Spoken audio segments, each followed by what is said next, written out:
നമസ്കാരം. ഇന്നാട്ടിലെ നിയമത്തെയും പൊതു സംവിധാനങ്ങളെയും വിദ്യാഭ്യാസ വകുപ്പിനെയും വിശ്വസിച്ച് ഇവിടുത്തെ എല്ലാ ചട്ടങ്ങളോടും വിധേയപ്പെട്ട് കഷ്ടപ്പെട്ട് പഠിച്ചു മാർക്ക് വാങ്ങി വിജയിച്ച 10 ലക്ഷത്തിലധികം ആളുകൾക്കാണ് അവർക്ക് അർഹതപ്പെട്ട ഉദ്യോഗം നിരസിക്കപ്പെട്ടു പോയത്. പകരം ഈ സമൂഹത്തോട്, ഈ നാടിനോട്, ഇവിടുത്തെ നിയമ സംവിധാനങ്ങളോട് യാതൊരു ബഹുമാനവും പ്രതിബദ്ധതയും ഇല്ലാത്ത 10 ലക്ഷം സാമൂഹ്യ വിരുദ്ധന്മാർ കൊടും കള്ളത്തരത്തിലൂടെ യോഗ്യതയുള്ളവർക്ക് അവകാശപ്പെട്ട വിഭവങ്ങൾ തട്ടിയെടുക്കുകയും ചെയ്തിരിക്കുന്നു. ഇത് എന്തുതരം കാട്ടുനീതിയാണ്? 100% സാക്ഷരതയുള്ള ഒന്നാം നമ്പർ പ്രഭുത്വ സംസ്ഥാനം എന്ന് മേനി പറയുന്ന ഒരു നാടിന് എങ്ങനെയാണ് ഇതുപോലെയുള്ള തട്ടിപ്പുകൾക്ക് എതിരെ നിശബ്ദത പാലിക്കാൻ കഴിയുക? ഒരു യോഗ്യതയുമില്ലാത്തവർ വ്യാജ സർട്ടിഫിക്കറ്റുകളുമായി വിദേശ രാജ്യങ്ങളിൽ ഉദ്യോഗത്തിൽ കയറുമ്പോൾ ഇന്ത്യൻ വിദ്യാഭ്യാസ സംവിധാനങ്ങളുടെ നിലവാരമല്ലേ അവരിലൂടെ അളക്കപ്പെടുന്നത്? എത്ര വലിയ കളങ്കമാണ് അത് നമ്മുടെ രാഷ്ട്രത്തിന് ഉണ്ടാക്കുക? ഏത് സ്ഥാപനത്തിൽ ജോലിക്ക് കയറിയാലും ഉദ്യോഗസ്ഥർ പ്രൊബേഷൻ പീരീഡ് എന്നൊരു വ്യവസ്ഥയ്ക്ക് വിധേയപ്പെടാറുണ്ട്.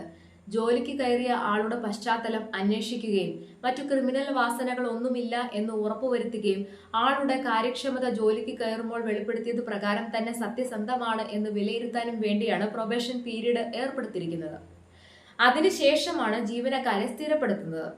എന്നാൽ പാശ്ചാത്യ രാജ്യങ്ങൾ ചെയ്യുന്നതുപോലെ ഉദ്യോഗാർത്ഥികളുടെ സർട്ടിഫിക്കറ്റുകൾ അതാത് വിദ്യാഭ്യാസ സ്ഥാപനങ്ങളുമായി ബന്ധപ്പെട്ട് ഔദ്യോഗികമായി പരിശോധന നടത്താൻ ഇവിടെ ആരും തയ്യാറാകുന്നില്ല.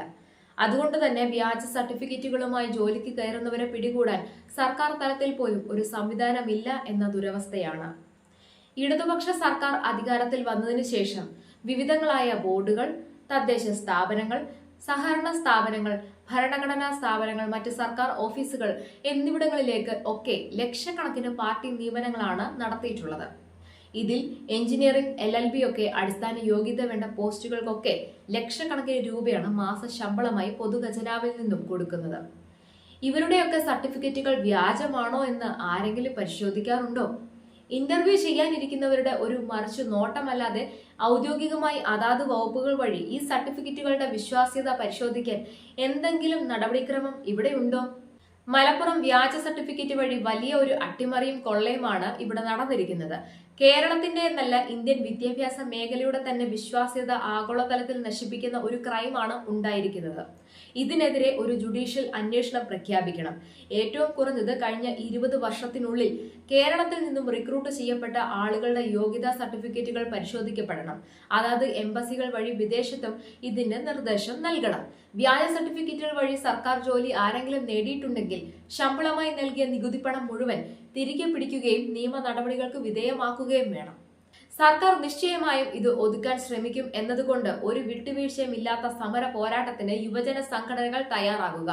യോഗ്യതയില്ലാത്തവർ ഉദ്യോഗത്തിൽ ഇരുന്നാൽ ഈ സംസ്ഥാനം ആകെ നശിക്കുകയും ഇന്നത്തെയും നാളത്തെയും തലമുറകൾ അതിന്റെ ഇരകളായി തീരുകയും ചെയ്യും. അത് അനുവദിച്ചു കൊടുക്കരുത്.